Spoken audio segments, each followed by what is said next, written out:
It's always nice to receive refreshing news of new projects that were done with our controllers. Just recently, we received a message from our friends from Netherlands, Soulmates Interactive, which have done an amazing installation with our controllers. They sent us this picture and we were wondering what it could be. And we found out that it was an MTV European Music Awards 2019 that took place in Spain, Seville.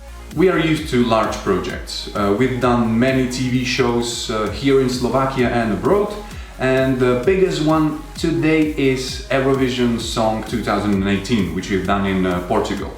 But this blew our mind.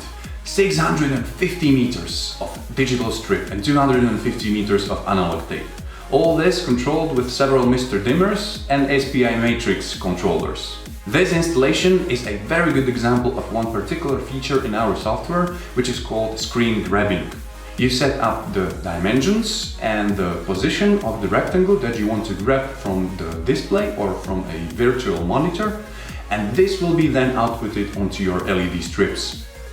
All we have to say is good luck to our friends from Netherlands, Soulmates Interactive, with new exciting projects, and we are looking forward to see your installations done with our controllers.